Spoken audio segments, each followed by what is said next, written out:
Hello students, मैं अंकिता आपकी English educator और स्वागत करती हूँ आपका मैग्नेट ब्रेन्स हिंदी पर। और आज मैं आपके लिए लेकर आई हूँ class 9th English beehive का chapter 5 the snake and the mirror. और आज हम कवर करने वाले हैं इस चैप्टर के मोस्ट इम्पॉर्टेंट क्वेश्चंस। तो स्टार्ट करते हैं। सबसे पहले क्वेश्चंस जो आ रहे हैं वो हैं एक्सट्रैक्ट बेस्ड क्वेश्चंस। तो पहला एक्सट्रैक्ट पढ़ते हैं।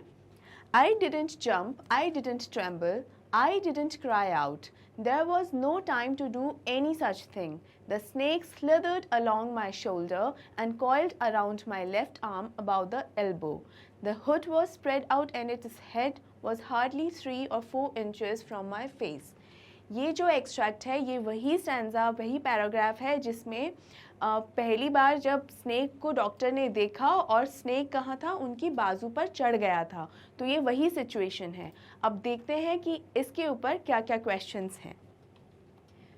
पहला क्वेश्चन है, the given lines show that the narrator is terrified, surprised, odd और नर्वस। इसका ये मतलब है कि ये 4 एक्सप्रेशंस आपको यहाँ डॉक्टर को लेकर दिए गए हैं। आपको ये बताना है कि इस वक्त डॉक्टर के क्या एक्सप्रेशंस थे या उनके क्या इमोशन थे, उनकी क्या हालत हुई जब एक फुल ब्लडेड कोबरा उनके लेफ्ट आर्म से लिपट गया था, लेफ्ट आर्म पे कॉइल हो गया था। ओके, तो क्या वो बुरी तरह से डर गए थे, या वो एकदम चौंक गए थे, या ऑड यानी मुंह से ऑ ऐसा कुछ एक्सप्रेशन निकला था, या वो बहुत ही घबरा गए थे। वो घबरा भी गए थे, सरप्राइज्ड भी हुए थे, ये सब हुआ था। लेकिन जो बेस्ट वर्ड है जो उनके एक्सप्रेशन को अच्छे से एक्सप्रेस करता है वो है टेरिफाइड। ऑप्शन ए टेरिफाइड, क्योंकि वो टेरिफाइड का मीनिंग होता है वो सरप्राइज्ड, नर्वस, फियर, इन सब का सम्मिलित जो एक एक्सप्रेशन और जो भाव निकल कर आता है वही वर्ड होता है टेरिफाइड। और इसका शाब्दिक अर्थ होता है दहशत में आना। दूसरा ये कि यही वो वर्ड है जो चैप्टर में भी यूज़ हुआ है। तो इसीलिए स्टूडेंट्स करेक्ट ऑप्शन होगा option A, which is terrified. Yes, terrified. अगले क्वेश्चन को देखते हैं। Choose the options that lists the set of statements that are not true according to the given extract। यानी जो एक्सट्रैक्ट अभी हमने पढ़ा उसके अकॉर्डिंग इनमें से कौन से वो सेंटेंसेस जो करेक्ट नहीं हैं, वो सेंटेंसेस ही हमें चूज़ करने हैं। अब वो सेंटेंसेस एक भी हो सकता है, 2 भी हो सकते हैं, 3 भी हो सकते हैं, 5 के 5 भी हो सकते हैं। तो हमें यही चूज़ करना है कि कौन कौन से वो सेंटेंसेस हैं जो सही नहीं हैं। स्टूडेंट्स याद रखिए, ऑप्शन बेस्ड क्वेश्चंस हैं, बहुत आसान है इनका आंसर देना। तो आपको बिल्कुल नहीं भूलना है और कमेंट बॉक्स में हर क्वेश्चन के आंसर्स को लिखते जाना है और कमेंट बॉक्स में मेंशन करते जाना है कि आपने कितने क्वेश्चंस के आंसर्स सही दिए। बढ़ते हैं इस क्वेश्चन के आंसर पे। पहला ऑप्शन है, the snake is a full blooded cobra. The snake is an admirer of beauty. The narrator has a phobia of snakes. The narrator is recounting this incidents. The incidents took place in narrator's clinic. अब इन 5 options को जब हम देखते हैं तो बताइए, the snake is a full blooded cobra, क्या वो एक फुल ब्लडेड कोबरा था? Yes, it was a full blooded cobra. The snake is an admirer of a beauty, क्या वो ब्यूटी का एडमायरर था? वो खुद ब्यूटी का एडमायरर था या नहीं था ये तो हम नहीं जानते, लेकिन जो डॉक्टर ने उसके लिए वर्ड्स सोचे थे अपने इमेजिनेशन में, जो ख्याल उनके दिमाग में आया था जब डॉक्टर ने सांप को आईने में खुद को निहारते हुए देखा था, तब उन्होंने यही कहा था that this snake is an admirer of beauty. It means second option भी करेक्ट ऑप्शन नहीं है।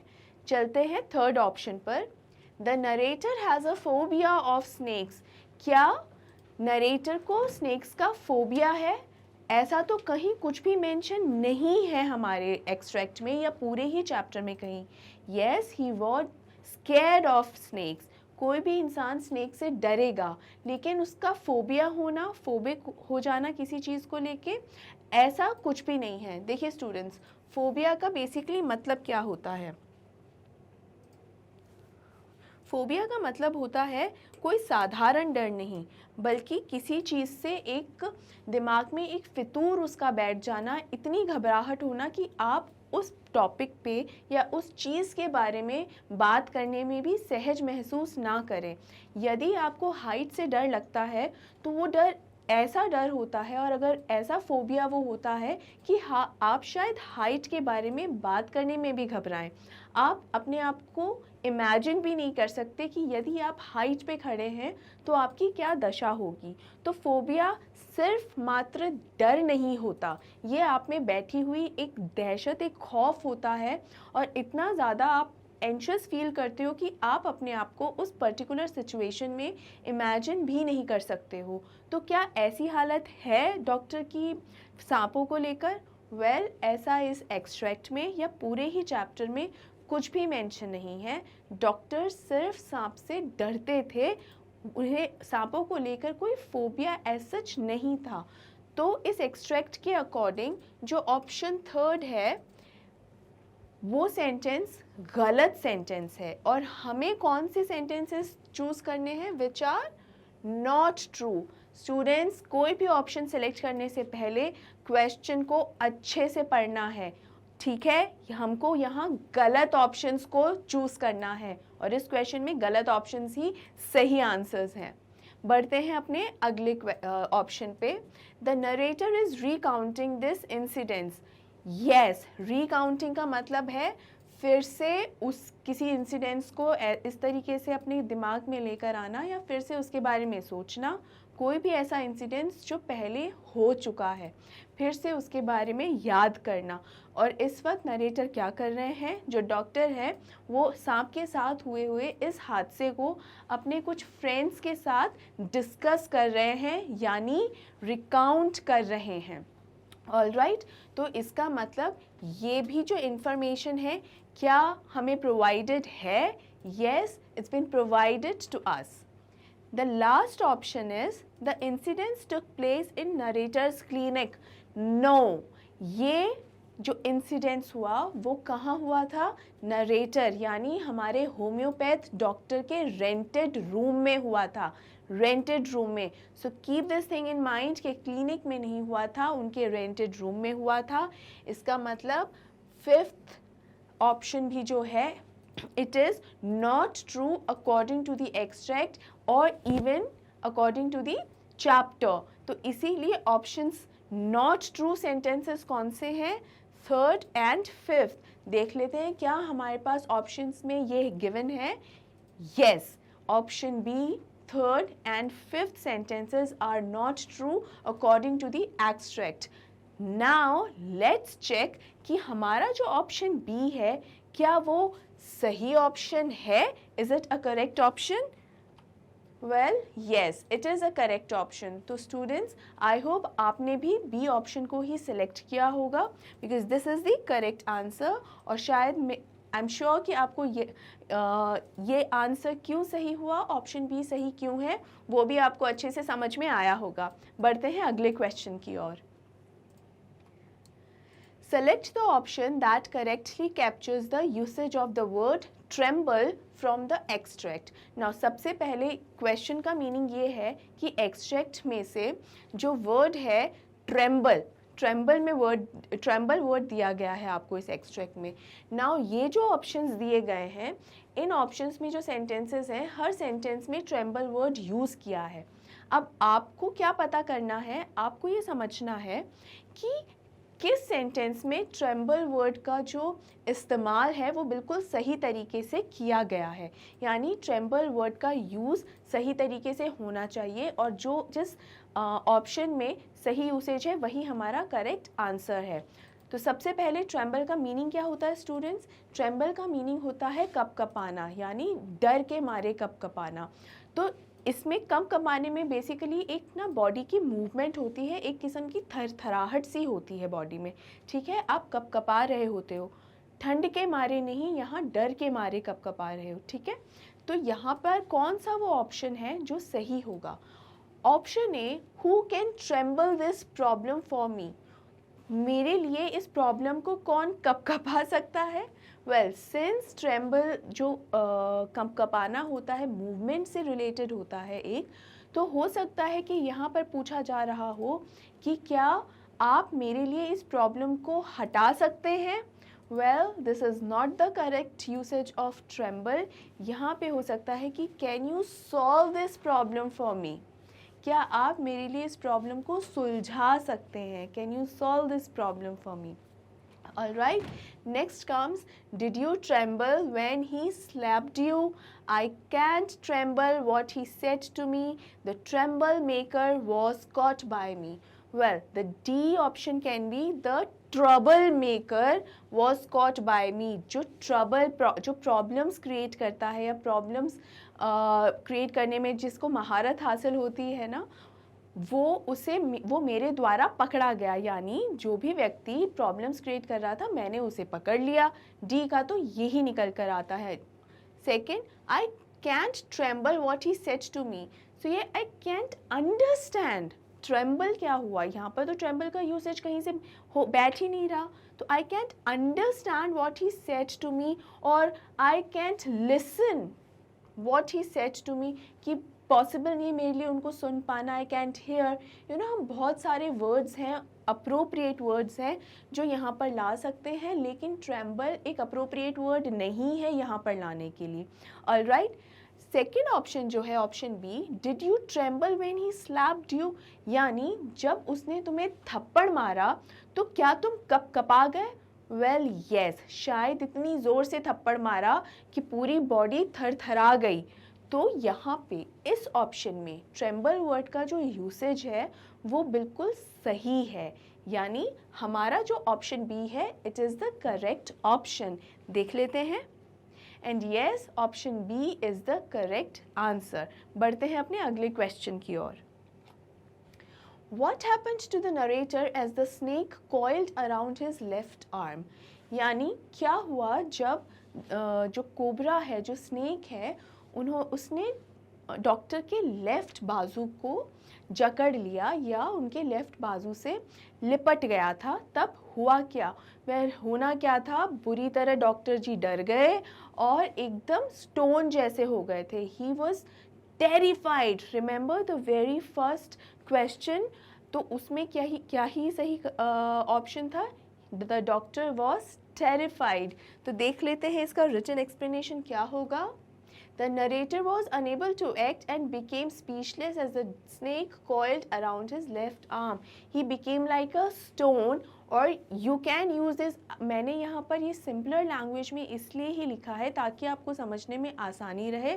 Otherwise you can use the words that has been used in the chapter which is कि वो स्टोन जैसे हो गए, he turned to stone, isn't it? आप बिल्कुल वही as it is same words use कर सकते हैं जो एक्सट्रैक्ट में या चैप्टर में दिए गए हैं स्टूडेंट्स। मैं आपको एक चीज़ समझा दूँ, ये एक्सप्लेनेशन आपको इसलिए दिया जा रहा है ताकि आपको समझने में आसानी रहे और आपके आंसर्स को लिखने में आसानी रहे। लेकिन ये समझ के अगर आप अपने अकॉर्डिंग कोई आंसर्स लिखना चाहते हैं या एक्सट्रैक्ट में से फ्रेजेस चूज़ करके सिलेक्ट करके उन्हें अपने आंसर्स में शामिल करना चाहते हैं, तो you are all allowed to do that. It will make your answer more appropriate. All right, next extract है, I forgot my danger and smiled feebly at myself. It seemed as if God appreciated that. The snake turned its head. It looked into the mirror and saw its reflection. I do not claim that it was the first snake that had ever looked into a mirror, but it was certain that the snake was looking into the mirror. ये वो moment है जहाँ पर doctor ने notice किया कि अब snake जो है वो उनकी तरफ ना देख के अचानक से अपनी नज़र घुमा रहा है, और किस तरफ घुमाई है, एक उसी आईने की तरफ जिसे देखकर पहले अपने आप को एडमायर कर रहे थे डॉक्टर। तो वो जो स्नेक है उस आईने में अब खुद को देखने लगा है और वहाँ से अपनी नज़र बिल्कुल टस से मस नहीं कर रहा है। और डॉक्टर क्या सोच रहे हैं कि मुझे नहीं मालूम कि अगर कोई स्नेक अपने आप को शीशे में देखकर खुद को निहारता है या नहीं, बट डेफिनेटली ये स्नेक तो यही कर रहा है, इस वक्त अपने आप को इस आईने में अच्छे से बढ़िया से घूर रहा है। और जो फर्स्ट सेंटेंस है, I forgot my danger and smiled feebly, इसका ये मतलब ये है कि इससे जस्ट पहले जब उन्होंने स्नेक को इतना पास देखा अपने, तो उन्हें यही लगा कि अब तो मेरे बचने का कोई चांस है ही नहीं, क्योंकि ऑलमोस्ट डेथ जैसा फील हो रहा था उन्हें कि वो अब बचने का कोई ऑप्शन नहीं है, क्योंकि ये जो स्नेक है इन्हें डस लेगा। और इसी बात को सोचकर वो ये फील कर रहे थे कि मेरी तो कोई औकात ही नहीं है, मैं तो कुछ हूँ ही नहीं, I am a very poor foolish and stupid person.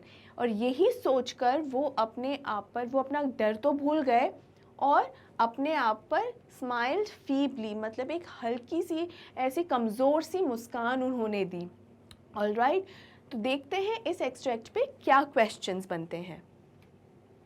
The tone of the narrator in the given extract is alarmed, relieved, surprised, happy. Well, जिस तरीके की टोन है इस एक्सट्रैक्ट में नरेटर की, वो कैसी है? वेल, जैसे पहले तो जो सांप है वो नरेटर को घूर रहा था, उस समय डॉक्टर को यही लगा, डॉक्टर ही तो हमारा नरेटर है, तो डॉक्टर को उस समय ये लगा कि ये सांप मुझे घूर रहा है और अब किसी भी समय मुझे डस सकता है। But all of a sudden अचानक से उस सांप ने अपनी नज़र घुमा ली और वो आईने की तरफ देखने लगा। जब आईने की तरफ देखने लगा उस समय डॉक्टर को थोड़ा सा रिलैक्स सा फील हुआ कि चलो शायद भगवान ने मुझ पर थोड़ी सी दया दिखाई है, मर्सी दिखाई है। MERCY, मर्सी, यानी दया दिखाई है। तो शायद भगवान मुझ पर दया दिखा रहे हैं, इसीलिए अपनी जो दृष्टि है इस सांप ने मुझसे हटा के इस आईने की तरफ अब कर ली है, मोड़ ली है। तो राहत भरी सांस एक उन्हें मिली, थोड़ा सा वो क्या फील उन्होंने किया? He felt relieved. ऑलराइट, तो हमारा जो इस क्वेश्चन का जो सही ऑप्शन है वो है option B, relieved. I hope students आपको ये अच्छे से क्लियर हुआ होगा और आप लोगों ने भी अपने कमेंट बॉक्स में इस क्वेश्चन का यही ऑप्शन सेलेक्ट किया होगा। अब बढ़ते हैं अपने अगले क्वेश्चन की ओर। For the given extract, it seems that the snake is, जो एक्सट्रैक्ट हमें दिया गया है उसके अकॉर्डिंग स्नेक जो है वो क्या करने की कोशिश कर रहा था, और जो ऑप्शंस हैं वो ये, it seems that the snake is trying to copy the narrator, a narcissist, attracted to the mirror, not hungry. Well, जो ये एक्सट्रैक्ट है उसे पढ़ के हमें क्या पता चलता है कि जो स्नेक है वो शीशे में घूर रहा था, लेकिन उसी समय at the same time narrator या डॉक्टर क्या दिमाग में सोच रहे थे? वो ये सोच रहे थे कि ये अपने आप को घूर रहा है, अपने आप को निहार रहा है, तो ये क्या समझ रहा है कि इज़ ही वेरी हैंडसम और is she very beautiful. Remember, doctor को नहीं पता मेल है या फीमेल है, तो इसीलिए वो ये सोच रहे थे कि क्या अपने आप को क्या समझ रहा है। तो इफ़ यू रिमेंबर, जब हम ये बात करते हैं कि कोई अपनी खुद की तारीफ़ कर रहा हो या मुँह मियाँ मिट्ठू बन रहा हो या खुद से सोच रहा हो कि देखो मैं कितना अच्छा दिख रहा हूँ या कितनी अच्छी दिख रही हूँ, इस तरीके के ख्याल में जब कोई हो, तो मैंने आपको उसका वर्ड एक्सप्लेनेशन के दौरान भी समझाया था और MCQs के दौरान भी। Remember, the word is narcissist. Remember, तो नार्सिसिस्ट ही है हमारा करेक्ट ऑप्शन। नार्सिसिस्ट का मतलब, नार्सिसिस्ट वो व्यक्ति होता है जो खुद अपनी तारीफ़ करता है, मुँह मियाँ मिट्ठू। ओके, और इस वक्त, और ऐसा नहीं कि बोल कर ही तारीफ़ करता है, वो सोच भी सकता है, उसके दिमाग में भी आ सकता है that I am looking so beautiful और I am looking so handsome, isn't it. तो अलग अलग विचार इस तरीके के दिमाग में आना खुद की तारीफ़ों को लेकर, या इस तरीके से कुछ बोलना, उसे ही नार्सिसिस्ट कहा जाता है। आई होप आपको ये समझ में आया होगा, और ये वर्ड भी याद कर लीजिए स्टूडेंट्स। मैंने पहले भी बताया है, इस चैप्टर में डॉक्टर को या स्नेक को एक्सप्लेन करने के लिए ये वर्ड आपको बहुत हेल्प करने वाला है। ओके, चलिए बढ़ते हैं अगले क्वेश्चन की ओर। The danger referred to here is, खतरा क्या है यहाँ पे? इस एक्सट्रैक्ट में जो वर्ड डेंजर यूज़ हुआ है वो किसे दर्शाता है? क्या स्नेक को, क्या ब्रोकन हाउस को, ग्लास को, या बुक को? वेल, आई एम श्योर इसमें तो ज़्यादा हमें सोचने की ही ज़रूरत नहीं है, क्योंकि जो एकमात्र खतरा इस वक्त मंडरा रहा है उस डॉक्टर के ऊपर, वो और किसी का नहीं बल्कि किसका है? वो है स्नेक का। ऑलराइट, तो the snake is the danger in this extract. Alright, I hope आपने इसी ऑप्शन को सिलेक्ट किया है because option A is the correct answer. देखते हैं अपना अगला question. The word feebly means, well थोड़ी देर पहले ही मैंने आपको बताया कि फीबली का मतलब क्या होता है। तो यहाँ पर फीबली का मतलब है थोड़ी सी कमज़ोर सी, हल्की सी, खुद पर दया दिखाने वाली सी स्माइल उन्होंने की थी।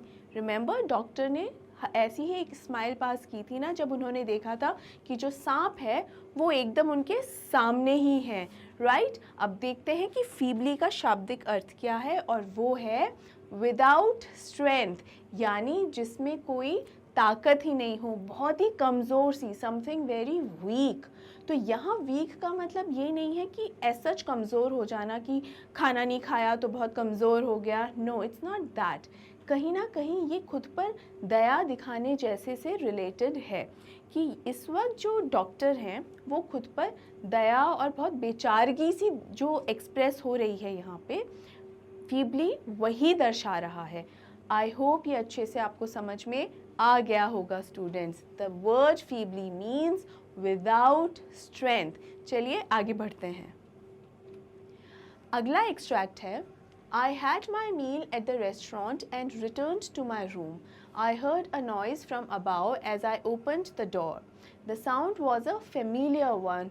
Well, ये एक्सट्रैक्ट जो है वो इस चैप्टर का, या कहें कि नरेटर की स्टोरी का शुरुआती हिस्सा है, क्योंकि यहाँ वो बता रहे हैं कि जैसे ही रेस्टोरेंट में उन्होंने अपना खाना खाया वो अपने रेंटेड रूम में वापस आ गए और उन्होंने ऊपर से कुछ आवाज़ सुनी, दरवाजे के ऊपर से कुछ आवाज़ें सुनी, और वो जो आवाज़ें थी फेमिलियर थी, जानी पहचानी थी। तो एक क्विक सा रिवीजन ये यहाँ दे दिया है मैंने आपको, ताकि आपको इसके क्वेश्चंस को आंसर करने में और भी ज़्यादा आसानी हो। तो देखते हैं इस एक्सट्रैक्ट पे क्या क्वेश्चंस बने हैं। Who is I in these lines? Just अभी मैंने आपको बताया कि आई ये कौन बता रहा है story, who is telling this story to rest of the people, बाकी लोगों को कौन ये स्टोरी बता रहा है। क्या कोई पेशेंट एक्सप्लेन कर रहा है, या डॉक्टर एक्सप्लेन कर रहा है, या लैंडलॉर्ड। यानी लैंडलॉर्ड कौन होता है, मकान मालिक, ठीक है, जहाँ पे जो रेंटेड रूम है, जो किराए का कमरा है डॉक्टर का, उस कमरे का जो एक्चुअल में मालिक है, तो जो मकान मालिक होता है उसे ही लैंडलॉर्ड कहा जाता है। द नेबर, नेबर का मतलब होता है पड़ोसी। तो यहाँ ना पड़ोसी है ना लैंडलॉर्ड कहीं से है, पेशेंट भी कहीं नहीं है, तो डॉक्टर, और डॉक्टर जो है हमारा होम्योपैथ डॉक्टर, वही डॉक्टर जो है नरेटर भी है इस स्टोरी का। तो आई कौन हुआ, आई हुआ डॉक्टर, हमारा जो नरेटर है स्टोरी का। आई एम श्योर आपने भी इसी ऑप्शन को टिक किया होगा। बढ़ते हैं नेक्स्ट क्वेश्चन की ओर। Where did the narrator have his meal? अपना मील या अपना खाना जो है नरेटर ने कहाँ खाया था, कहाँ से खा के वो वापस लौटे थे। क्या उन्होंने रेस्टोरेंट में खाना खाया था, या घर पे, या अपने फ्रेंड के यहाँ। रिमेंबर फ्रेंड के यहाँ, ये वही जगह है ना जहाँ पर डॉक्टर अपनी सांप से अपनी जान बचाकर भागे थे। तो क्या उसी फ्रेंड के यहाँ खाना खाया, या उन्होंने अपना जो रेंटेड रूम है, जो किराए का कमरा है, उसी में ही ये खाना खाया। Well if you remember correctly, उन्होंने रेस्टोरेंट में अपना खाना खाया था और वहाँ खाना खा के वो अपने किराए के कमरे में वापस आ गए थे। So option A is the correct answer. Alright, देखते हैं next question. Where did the narrator return? वो जब खाना खा के लौटे तो कहाँ लौटे थे? वेल इस वक्त वो कहाँ लौटे, अपने रूम पर ही वापस लौटे थे, यानी हिज रेंटेड रूम। ना ही वो रेस्टोरेंट में थे, ना ही घर किसी के घर पे, या अपने खुद के घर पे, या अपने फ्रेंड्स के घर पे। नहीं, वो कहाँ थे, वो थे अपने किराए के कमरे पर। यानी जैसे ही उन्होंने अपना डिनर फिनिश किया उसके बाद वो अपने किराए के कमरे पर लौट आए, and option D is the correct answer. देखते हैं अपना अगला question. What will be the antonym of the word unknown in the passage? तो सबसे पहले हम ये जाने कि unknown का एंटोनिम क्या है, ये समझते हैं कि एंटोनिम का मीनिंग क्या है। एंटोनिम का अर्थ होता है विपरीत। एंटोनिम का अर्थ होता है विपरीत, ओके। ऑपोजिट, ठीक है। किसी भी चीज़ का अगर कोई ऑपोजिट मीनिंग जब हम बताते हैं उसे ही एंटोनिम कहा जाता है। इसी का एक और सिमिलर वर्ड जो है वो है सिनोनिम। तो सिनोनिम का मतलब क्या होता है? सिनोनिम का मतलब होता है कि उसी शब्द के और पर्यायवाची या उसी शब्द के और क्या क्या अर्थ या क्या क्या शब्द और हो सकते हैं, ठीक है। तो एंटोनिम क्या हुआ हमारा? विपरीत। और सिनोनिम क्या हुआ हमारा? Same, okay. तो यहाँ पर हमें क्या देखना है? यहाँ हमें देखना है कि अननोन वर्ड जो है उसका कोई भी एंटोनिम वर्ड पैसेज से हमें बताना है, यानी ऐसा कोई वर्ड जो अननोन का एकदम विपरीत शब्द हो। तो अननोन का अर्थ क्या होता है? जिसे हम नहीं जानते या जान पहचान नहीं होना, अनजान, ठीक है। क्या अर्थ होता है? अनजान। तो ऐसा कौन सा वर्ड है इस एक्सट्रैक्ट में जिसका मतलब है कि जानकार या जाना पहचाना, ऐसा कुछ? Well, the word is familiar. Yes students, the word is familiar. Familiar is antonym of unknown. All right, I hope आप सबको ये word समझ में आ गया होगा। unknown का meaning, familiar का meaning, antonym का meaning, ये सभी मीनिंग्स को अच्छे से समझना बहुत ज़रूरी है स्टूडेंट्स। अदरवाइज़ हो सकता है कि आपको सही आंसर आते हुए भी आप गलत आंसर लिख कर आ जाएं। ऑलराइट, तो हम हमेशा इस बात को अच्छे से याद रखेंगे। चलिए आगे बढ़ते हैं। हमारा अगला एक्सट्रैक्ट है, At my slightest movement, the snake would strike me. Death lurked 4 inches away. Suppose it struck, what was the medicine I had to take? There were no medicines in the room. I was but a poor, foolish and stupid doctor. I forgot my danger and smiled feebly at myself. It seemed as if God appreciated that. इसका ये मतलब है कि अगर वो ज़रा से भी, ये वही मोमेंट है जब सांप जो है उनकी बाजू से लपटा हुआ है और उन्हें डर लग रहा है कि ज़रा से भी अगर कोई मूवमेंट उन्होंने की तो जो स्नेक है वो उन पर स्ट्राइक कर देगा, यानी उन पर अटैक कर देगा।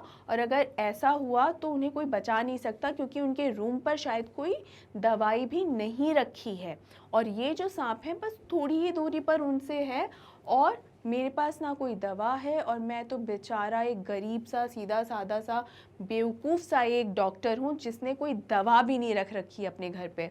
तो मैं अपना सारा खतरा तो भूल गया और मन ही मन खुद पे ही मुस्कुराने लगा कि देखो मैं कितना खुद को इंटेलिजेंट समझ रहा था और यहाँ देखो मैं कितना बुद्धू निकला कि कोई दवाई तक मैंने अपने घर पे रख नहीं रखी है, एक डॉक्टर होने के बावजूद।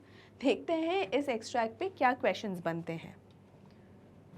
What has happened to the narrator in the passage? इसमें नरेटर के साथ एक्चुअल में क्या हुआ? क्या उनका कोई एक्सीडेंट हुआ, यानी met with an accident? क्या उनका कोई एक्सीडेंट हुआ, या snake had curled around his arm, या उनकी बाजू पे कोई सांप आके लिपट गया? A robber had entered. Robber का मतलब होता है रॉबरी करने वाला, यानी डकैती करने वाला। तो कौन हुआ? डाकू या चोर। पुलिस कॉट हिम, यानी पुलिस ने उन्हें पकड़ लिया। तो इनमें से कौन सा इंसिडेंट था जो डॉक्टर के साथ हुआ? Well, the correct option will be, well you write in your comment boxes, do not forget students, ये इंपॉर्टेंट है। ए, बी, सी या डी, कौन सा है correct option? Well, the correct option is option B, snake had curled around his arm, यानी snake है वो उनके बाजू पे आके लिपट गया था और हमारा ऑप्शन बी ही करेक्ट आंसर है। आई एम श्योर आप सब ने यही ऑप्शन लिखा होगा। बढ़ते हैं अगले क्वेश्चन की ओर। What was going on in the mind of the narrator while seeing the snake? यानी जब उन्होंने नरेटर ने जब स्नेक को देखा तब उनके दिमाग में क्या चल रहा था? What will happen if he will bite? क्या होगा अगर ये मुझे डस लेगा? What medicine I'll take if he'll bite? अगर मुझे डस लेगा तो मुझे कौन सी मेडिसिन लेनी चाहिए? Are these medicines in the house? क्या वो मेडिसिन घर पे हैं? या all of the above? Well ये जो पहले के तीनों ख्यालात हैं ना, वो सारे के सारे ही उनके दिमाग में चल रहे हैं। डॉक्टर ये सब सोच रहे हैं कि मेरे घर पे मेडिसिन है क्या, है तो कौन सी मुझे मेडिसिन लेनी चाहिए, अगर उन्हें स्नेक ने काट लिया तो क्या होगा। वेल ये सभी वो सोच रहे थे, और इसीलिए इस क्वेश्चन का सही ऑप्शन होगा option D, all of them. यानी ये सभी बातें उनके दिमाग में चल रही थी जब उन्होंने स्नेक को देखा। ओके, चलिए next question. It is a fill in the blank question, जहाँ आपको सिर्फ एक वर्ड यूज़ करना है। देखिए स्टूडेंट्स, ये it is something very simple, इसमें कोई भी टेक्निक आपको यूज़ नहीं करनी होती, बहुत ही साधारण सा है। फिर भी मैं यहाँ पर आपको एक बात बताते चलती हूँ। सिंस यहाँ लिखा हुआ है fill in the blank with one word only, तो इसका ये मीनिंग है, वन वर्ड का मतलब ये है कि वन वर्ड ही आपको यूज़ करना है। अक्सर ऐसा देखा जाता है कि ये मेंशन करने के बाद भी, चूँकि स्टूडेंट्स को कई बार सही आंसर पता नहीं होता, या फॉर वॉट एवर रीजन्स वो शायद कई बार सोच नहीं पाते हैं, फिर भी कई बार 2 वर्ड्स या 3 वर्ड्स का ऐसे मिनी फ्रेज जो होता है वो लिख देते हैं। बहुत सारे स्टूडेंट्स इस वक्त सोच रहे होंगे कि ऐसा नहीं होता, बट ट्रस्ट मी स्टूडेंट्स, ऐसा होता है, और बहुत सारे स्टूडेंट्स के साथ ऐसा होता है। तो अगर आप भी उनमें से एक हैं, तो बच्चे प्लीज़ इस चीज़ को आगे से रिपीट नहीं करना, because it is not correct. One word का मतलब होता है वन वर्ड। आपने 3-4 वर्ड्स भी लिखे हैं, और इन 3-4 वर्ड्स में से अगर वो एक वर्ड जो सही वाला वर्ड यूज़ होना है वो भी अगर आपने लिखा होगा ना, तो भी इस आंसर को रिजेक्ट कर दिया जाएगा, कैंसिल कर दिया जाएगा, और शायद आप वो नहीं चाहेंगे। It is something very very basic, but still आपको ये पता होना चाहिए, क्योंकि बहुत स्टूडेंट्स ये गलती करते हैं। चलिए अब देखते हैं कि हमारा यहाँ का फिल इन द ब्लैंक क्या है। The word dash from the extract means waited in hiding. Waited in hiding का अर्थ क्या होता है कि छुपकर इंतज़ार करना। बट यहाँ पे कौन सा वो एक वर्ड है इस एक्सट्रैक्ट में जो इस शब्द को समझाता है। वेल मैं आपको एग्जैक्ट वर्ड देने से पहले ये बताऊंगी कि एक एक्शन करके बताऊंगी, उसे एक्सप्लेन करके पूछूंगी कि कौन सा वर्ड ये हो सकता है। इफ़ यू रिमेंबर, अगर हम स्नेक की बात करें, मैं आपको ये बता देती हूँ कि स्नेक को लेकर ही है ये वर्ड। ओके, तो अगर स्नेक का कहें तो स्नेक में किस तरीके से वो सामने आया था डॉक्टर के, वो आया था एकदम लहराता हुआ कि डॉक्टर को समझ नहीं आ रहा था कि आवाज़ कैसी है।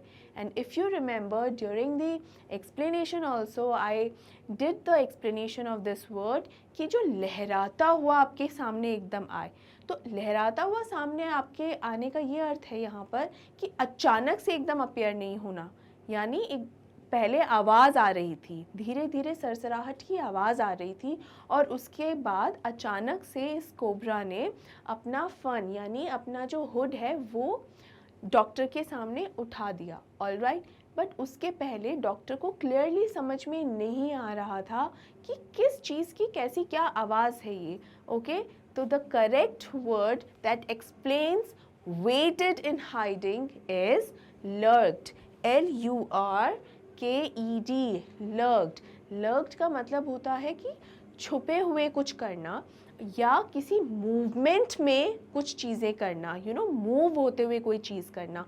तो सांप की मूवमेंट क्या बताती है? सांप की मूवमेंट है बेसिकली लहराने वाली, सांप इस तरीके से ही मूव करता है, it's not like in a straight direction, वो थोड़ा सा लहराता हुआ ही मूव करता है। तो लहराते हुए में इन अ हिडन मैनर, तो waited in hiding means lurked. All right, I hope ये वर्ड आपको अच्छे से समझ में आ गया होगा स्टूडेंट्स। चलिए देखते हैं अपना अगला question. Why did the doctor call himself poor and foolish? क्यों अपने आप को बुद्धू और बहुत ही बेचारा यहाँ पर डॉक्टर अपने आप को कह रहे हैं?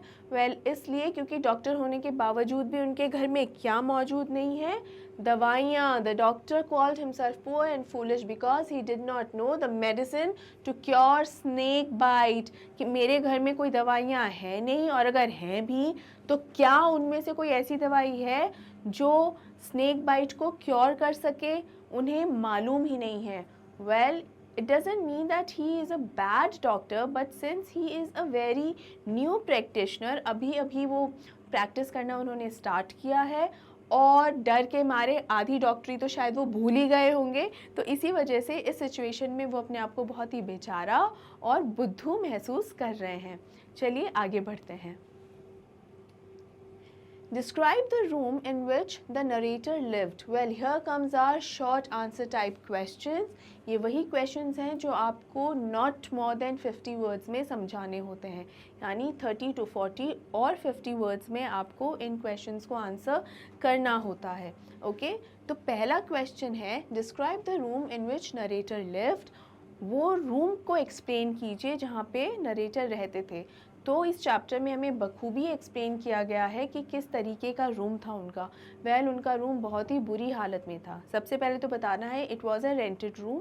उसमें क्या हालत थी, एक तो इलेक्ट्रिसिटी कभी नहीं आती थी प्रॉपरली, उसके अलावा उसमें दुनिया भर के चूहे थे जिनके साथ डॉक्टर अपना रूम शेयर कर रहे हैं। इसके अलावा जो सीलिंग को भी एक्सप्लेन किया गया है इस चैप्टर में, वो आपको अच्छी तरीके से मेंशन करना है। किस तरीके की सीलिंग थी, टाइल्स रूफ थी और उसको सपोर्ट मिला हुआ था गैबल्स का, गैबल्स को सपोर्ट मिला हुआ था बीम्स का।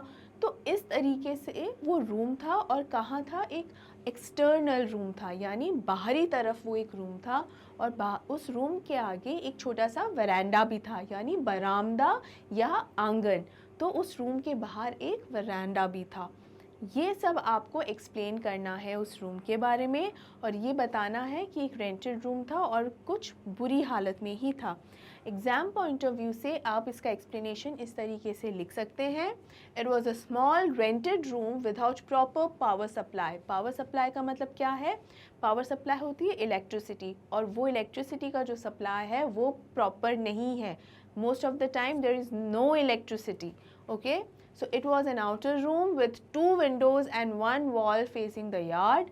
The room had a tiled roof with long supporting gables that rested on the beam over the wall. यानी जो टाइल रूफ है उसको किसका सपोर्ट मिला हुआ था, गैबल्स का, और गैबल्स किसके ऊपर रेस्ट कर रहे थे। रेस्ट का मतलब भी एक तरीके से सपोर्ट ही है कि वो किस पर टिके हुए थे।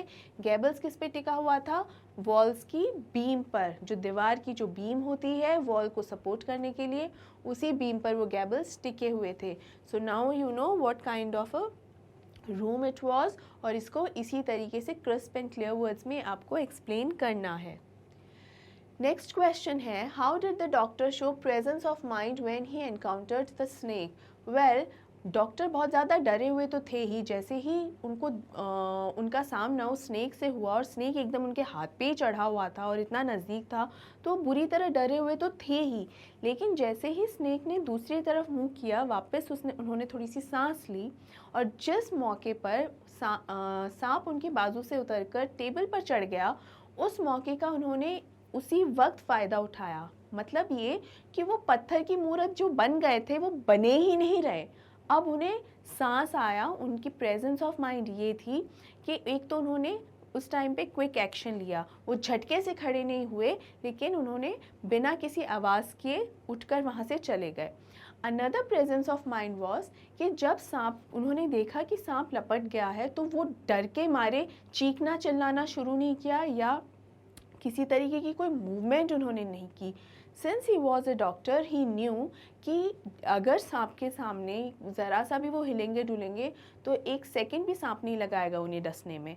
ठीक है, तो इसीलिए डॉक्टर ने क्या किया, बिल्कुल भी मूवमेंट नहीं की। आई डिडंट जंप, ठीक है, आई डिडंट क्राई आउट, यही वो फ्रेजेस हैं ना जो इस चैप्टर में यूज़ हुए हैं। तो you also keep this phrases in mind students, कि आप ये लिखेंगे कि उन्होंने ना कोई जंपिंग या इधर उधर कूदना फादना शुरू किया, ना उन्होंने किसी तरीके की कोई चीख चिल्लाहट की, इनफैक्ट साइलेंटली बैठे रहे। Here is the written explanation. The doctor showed great presence of mind on encountering the snake. He neither jumped nor cried out. He sat still on the chair like a stone, holding his breath. His body was still, but his mind remained very active. जितनी भी बातें उस वक्त उनके दिमाग में चल रही थी वो तभी चल रही थी जब जो सांप है उनके हाथ पर बैठा था, यानी उनका दिमाग अभी भी काम कर रहा था, वो एकदम स्टॉप नहीं हुआ था। तो हमें ये सब इम्पॉर्टेंट चीज़ें ध्यान रखनी है और अपने आंसर में लिखनी है। बढ़ते हैं अगले क्वेश्चन की तरफ। What made the doctor think death lurked 4 inches away? यानी 4 इंच दूर 4 इंच चेहरे के दूर ही मौत एकदम मंडरा रही है। अब यहाँ अगर आप सोच रहे हैं कि लर्क्ड का मतलब, कभी तो मैम बताती हैं कि लहराना, कभी बताती हैं मंडराना, थोड़ी देर पहले बताया है कि हिडन जो होता है, ओके, कि छुप वेटेड इन हिडन, तो यानी छुपे हुए वेट करना। तो लर्क्ड का एग्जैक्ट मीनिंग क्या है, शाब्दिक अर्थ क्या है? देखिए स्टूडेंट्स, लर्क्ड का एक शाब्दिक मीनिंग समझने के बजाय ये बेसिकली अलग अलग इसका जो यूसेज है वो अलग अलग तरीके से होता है, राइट? तो ये हमको उसका जो यूसेज है वो समझने की ज़रूरत है।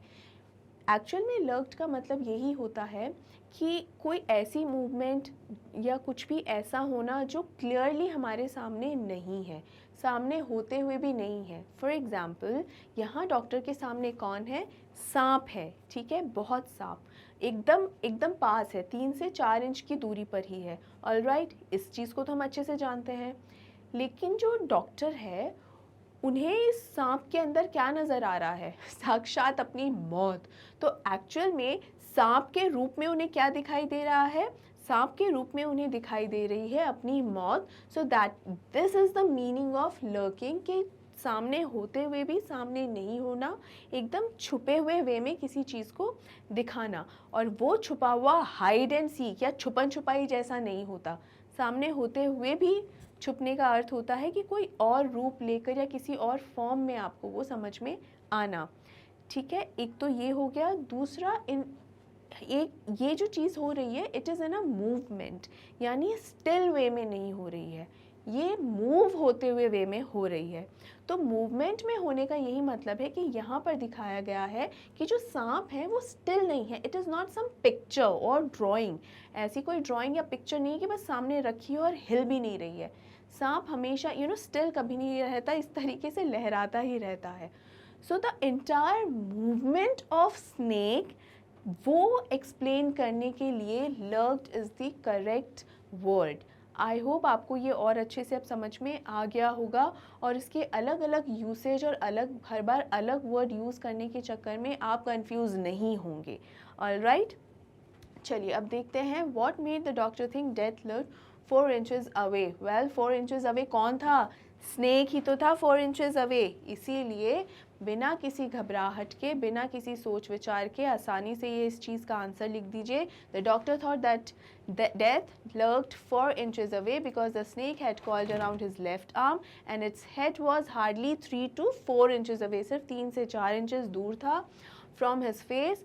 The snake could bite him at any moment and he would surely die if it bit him. यानी अगर उस समय सांप उन्हें डस लेता तो क्या होता? कोई दूसरा ऑप्शन ही नहीं था, उसी वक्त वो मर जाते, उनकी डेथ हो जाती। तो इसलिए वो सिर्फ सांप नहीं था, उन्हें सांप के रूप में अपनी मौत दिखाई दे रही थी। और इसीलिए डॉक्टर ने जो ये सोचा वो बिल्कुल सही सोचा, और इसका जो मीनिंग है वो यही है कि ये सांप नहीं, सांप के रूप में साक्षात मेरी मौत मेरे सामने है।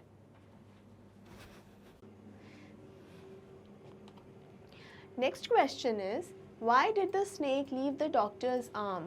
Well, ये तो एक तरीके की ब्लेसिंग ही थी जो डॉक्टर के ऊपर हुई थी, कि भगवान की मेहरबानी है कि डॉक्टर का जो हाथ है, जो बाजू है, वो सांप छोड़कर कहीं और चला गया।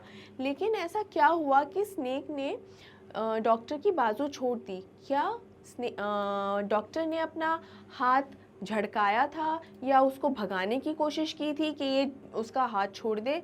वेल, ऐसा तो कुछ भी नहीं हुआ था। इनफैक्ट क्या हुआ था स्टूडेंट्स, जब सांप और डॉक्टर आमने सामने थे, उसी समय डॉक्टर को सारा एहसास हो गया था कि उनके साथ वो जो सोच रहे थे थोड़ी देर पहले, जो घमंड कर रहे थे और जो नार्सिसिज्म उनमें आ रहा था, वो सारा तो एकदम साइड में, एकदम दरकिनारी कर दिया उन्होंने, अपने आप ही इनफैक्ट हो गया।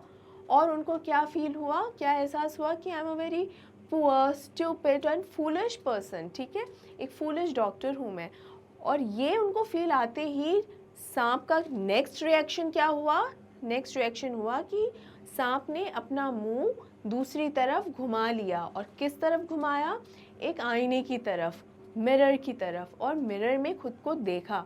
उस मिरर में देखने के बाद सांप को थोड़ा सा शायद अच्छा लगा होगा खुद को उसमें देखकर, और उसी मोमेंट में सांप डॉक्टर की बाजू से उतरकर टेबल पर चला गया और टेबल से जो शीशा रखा हुआ था टेबल पे, उस शीशे के और करीब पहुंच गया, क्योंकि वो अपने आप को और भी ज़्यादा नज़दीक से निहारना चाहता था। अब देख लेते हैं कि इसका रिटन एक्सप्लेनेशन किस तरीके से होगा। The snake left the doctor's arm because it saw its reflection in the mirror and was fascinated by it. Fascinated का मतलब क्या होता है? Full on attract होना, ठीक है? Attract होना या आकर्षित।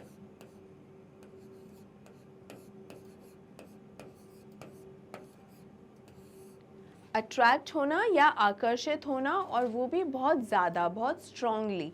तो वो बुरी, जैसे ही स्नेक ने अपना रिफ्लेक्शन देखा उस आईने में, वो खुद से ही एकदम फैसिनेटेड हो गया, और the snake moved closer to the mirror to enjoy its reflection and freed the arm of the doctor. Freed का मतलब होता है आज़ाद करना,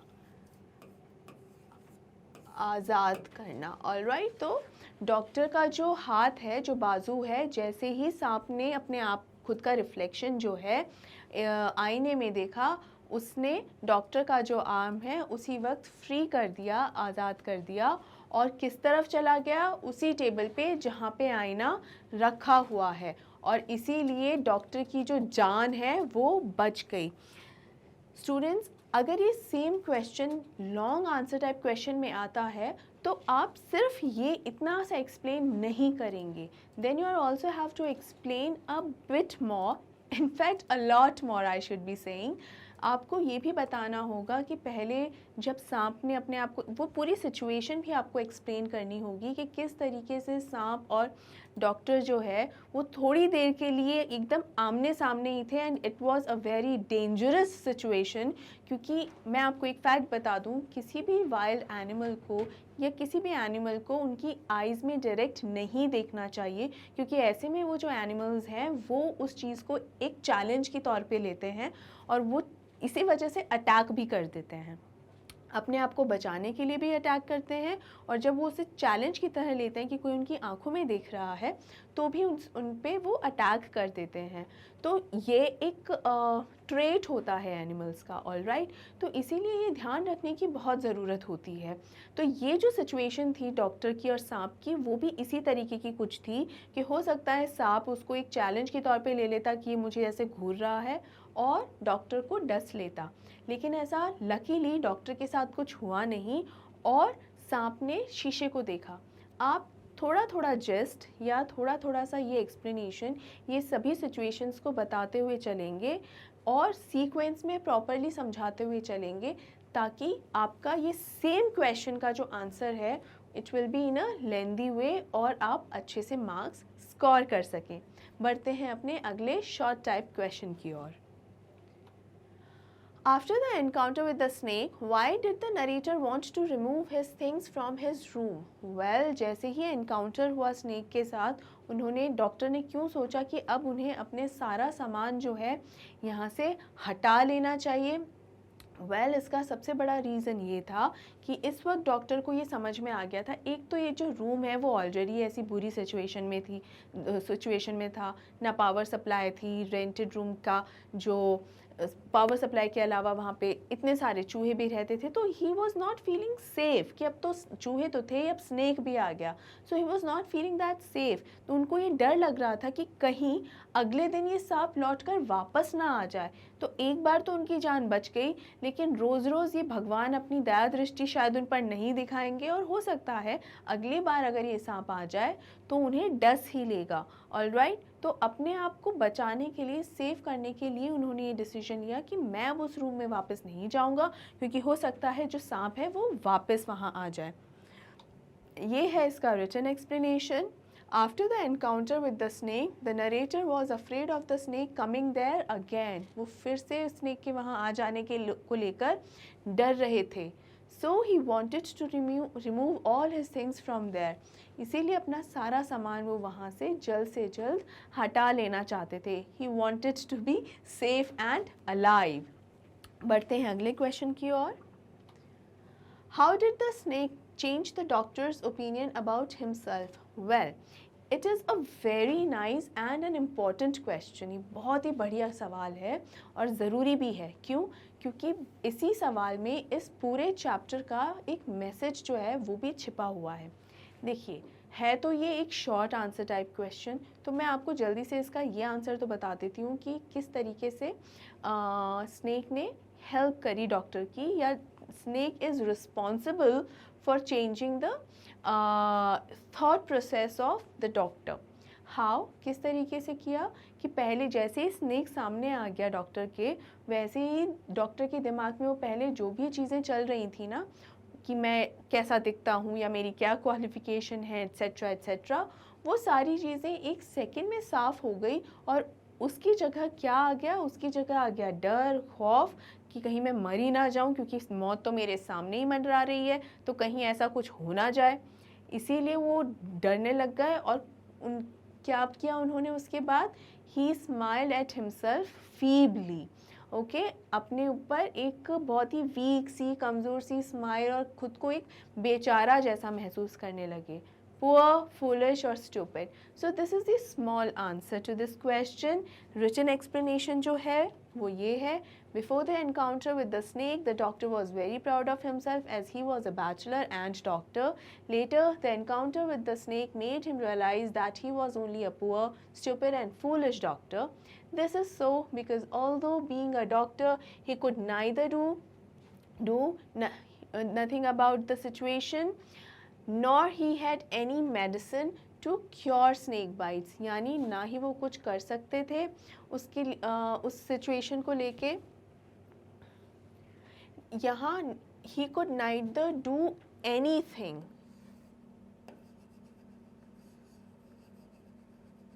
It would be, instead of nothing, students, please correct it. It would be anything. He could neither do anything about the situation, nor he had any medicine to cure snake bites.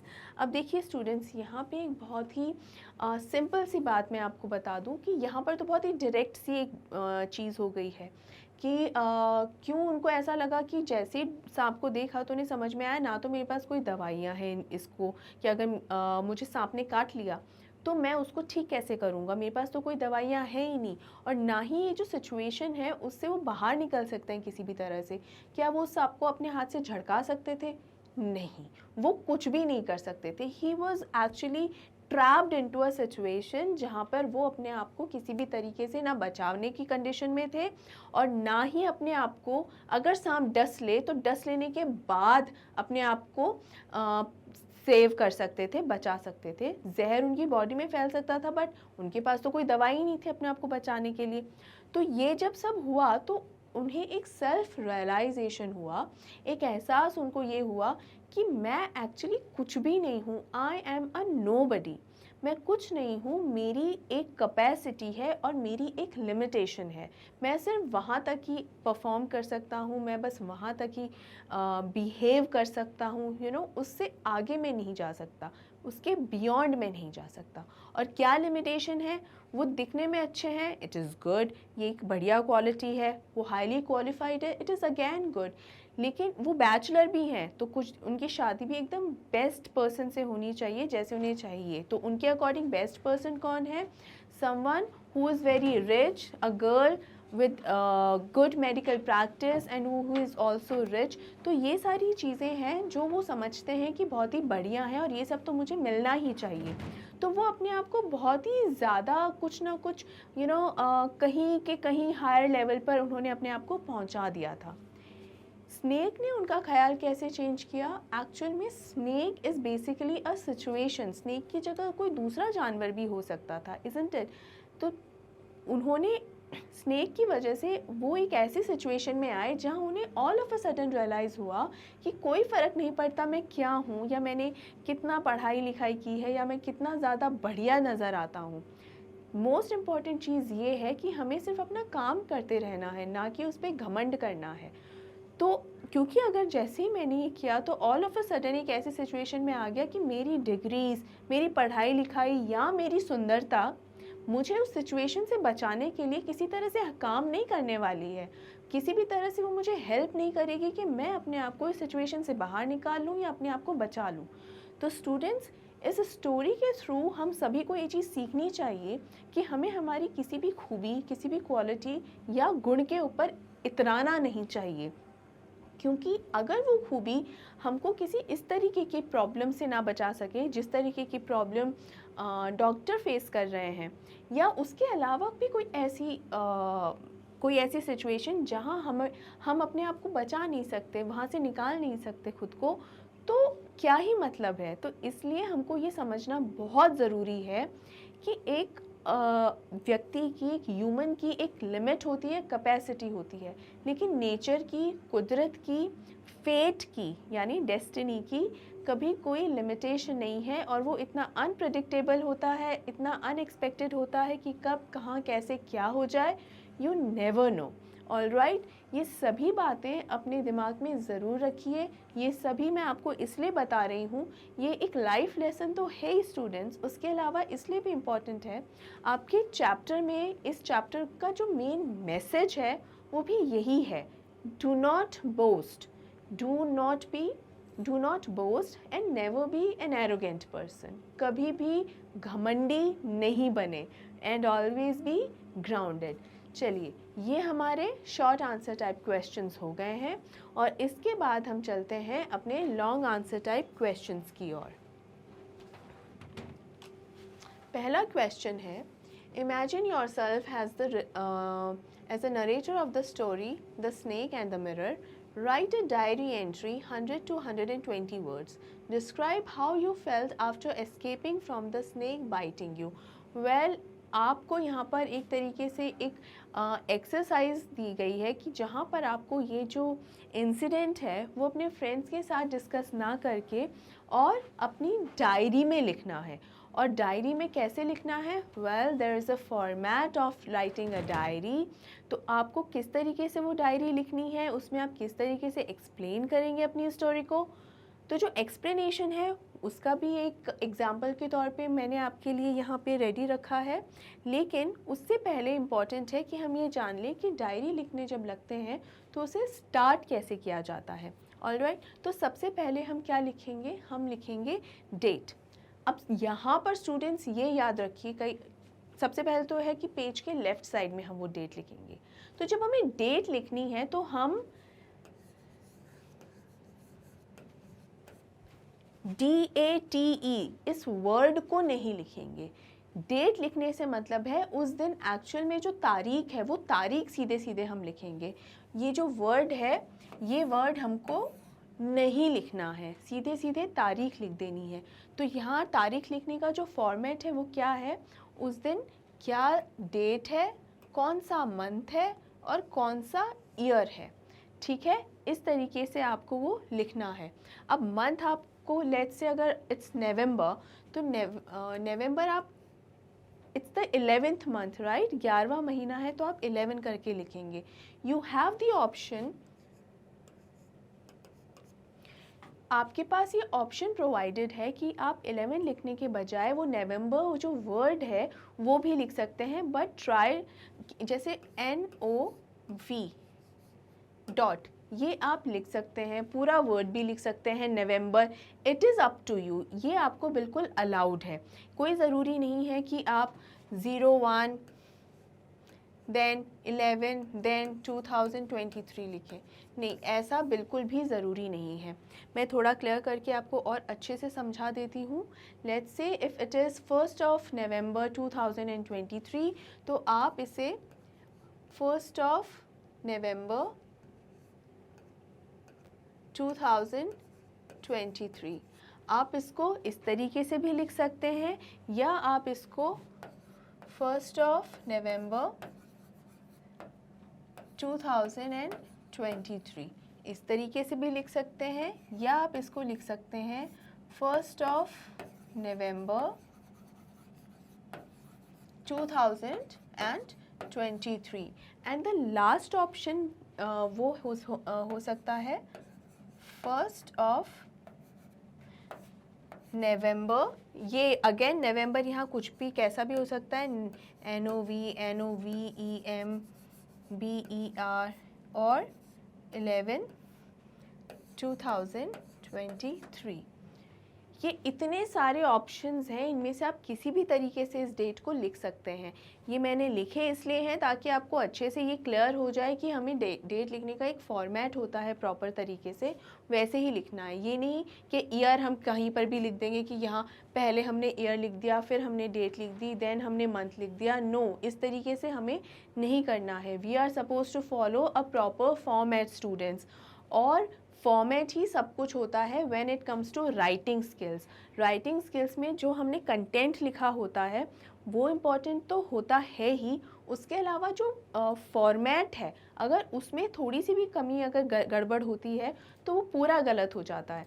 तो इसीलिए हमें इसमें अगर हम अच्छे से follow करेंगे तो राइटिंग स्किल्स में हमें फुल मार्क्स आना भी पॉसिबल होता है। फॉर्मेट में गलती नहीं होनी चाहिए। So the very first thing is write down the date and never write down the word date. कभी भी ये वर्ड जो है आपको नहीं लिखना है, नेवर नेवर नेवर, ये वर्ड नहीं लिखना है, सीधे सीधे तारीख लिखें। Alright, same applies to the time. आप टाइम भी लिखते हैं जिस समय आप डायरी लिख रहे होते हैं। लेट्स से आप रात को 10 बजे डायरी लिख रहे हैं तो आप सीधा सीधा टाइम लिख दें ये, and after that PM। Alright, आपको TIME ये जो वर्ड है वो नहीं लिखना है। अगर रात में इवनिंग में ऐसे लिख रहे हैं तब तो PM लगा दें, और अगर मॉर्निंग का टाइम है तो AM लगा दें। आई एम श्योर ये बहुत आपको अच्छे से समझ में आया होगा, because it is something very easy. जो सबसे ज़्यादा अगर कंफ्यूज होने वाली कहीं कोई बात होती है तो बस यही होती है कि कुछ स्टूडेंट्स टाइम वर्ड लिख देते हैं या डेट वर्ड भी लिख देते हैं। ये वर्ड्स आपको नहीं लिखने, सीधा तारीख लिख दीजिए और सीधा समय लिख दीजिए जिस समय भी आप ये डायरी लिख रहे हैं। और उसके बाद आप सीधा अपनी डायरी को संबोधित करते हैं, कैसे? Dear diary. और डियर डायरी के बाद आप जिस तरीके से भी चाहें उस तरीके से अपनी इस डायरी को लिख सकते हैं, यानी आपका जो एक्सप्लेन करने का तरीका है आप उसे लिख सकते हैं। नाउ स्टूडेंट्स, वैसे तो ये आपकी पर्सनल डायरी तो है नहीं कि मैं इसमें जैसे चाहूँ वैसे लिख दूँ, ये आपका एग्ज़ाम में आने वाली क्वेश्चंस में से है, तो आपको यहाँ सिर्फ लिखना नहीं है, ये भी दिमाग में रखना है कि आपको इसके मार्क्स स्कोर होने वाले हैं। सो राइट इट प्रॉपरली, इसको अच्छे से ही लिखो। तो यहाँ एज अ सैम्पल मैंने लिखा है that today was a day I won't soon forget as the narrator of the snake and the mirror I had the unnerving experience of encountering a snake, the snake's sudden strike, even though it was at a mirror and not me, sent a shiver down my spine. ये तरीका है, ये एक बहुत ही simple language में मैंने आपको यही समझाने की कोशिश की है कि आज तो मेरा जो सामना है वो एक स्नेक से हो गया। ऑल्दो स्नेक जो है वो मिरर में ज़्यादा इंटरेस्टेड था मेरे बजाय, तो मिरर की तरफ चला गया, इसीलिए मेरी जान बच गई। लेकिन फिर भी जब वो स्नेक मेरे नज़दीक था तो मुझे बहुत डर लग रहा था। And it sent a shiver down my spine. इसका ये मतलब होता है कि इतनी बुरी तरह डर लगना कि आपको अपनी पूरी बैकबोन में एक शिवरिंग यानी एक कपकपाहट महसूस हो। ऑलराइट, कि आप एकदम ठंडे पड़ जाते हैं, एकदम कोल्ड, कि हाथ पैर हिलाने डुलाने लायक भी नहीं रहते। तो इसका यही मतलब है स्टूडेंट्स, बुरी तरह डर जाना। इस चैप्टर के थ्रू आपको इतने ज़्यादा एक्सप्रेशंस, इतने सारी फ्रेजेस मिले हैं जो एक्सप्लेन करते हैं कि डर को किस तरीके से एक्सप्रेस किया जा सकता है, समझाया जा सकता है, and is definitely going to help you out. Okay, चलिए आगे बढ़ते हैं। आगे क्या लिखा है? The initial shock left me trembling with fear. My heart raced and I felt a cold sweat break out on my forehead. The snake's fangs striking the mirror, that image reflected in my own eyes seemed like a surreal nightmare. इसका basically यही meaning है कि मुझे जो शुरुआत में इतना ज़्यादा मुझे ऐसा झटका लगा कि मैं कप कपाने लगा डर से, ट्रेम्बलिंग अगेन, कप कपाना, इनिशियल शॉक मतलब शॉक का मतलब होता है झटका, इनिशियल मतलब शुरुआती, तो यानी शुरुआत में ही इतना भयंकर शॉक मुझे लगा, झटका मुझे लगा कि मैं डर के मारे, फियर का मतलब है डर, डर के मारे कप कपाने लगा। My heart raced and I felt a cold sweat break out on my forehead. तो मेरे जो हार्ट बीट्स थी वो बढ़ गई, दिल की धड़कनें थी वो बुरी तरह बढ़ गई और मुझे ऐसा लगा जैसे ठंडा पसीना निकल आया हो। कोल्ड स्वेट माने ठंडा पसीना, ब्रेक आउट मतलब निकल आया।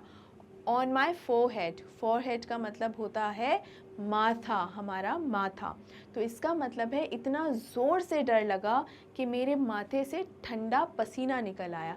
अब ठंडा पसीना कैसे होता है? ठंडा पसीने का बेसिकली मतलब ये होता है कि आप इतना ज़्यादा डर जाते हैं कि आपके हाथ पैर बिल्कुल ठंडे पड़ जाते हैं और डर के मारे पसीने जो निकल आते हैं वो भी काम उसी टाइम पे हो जाता है।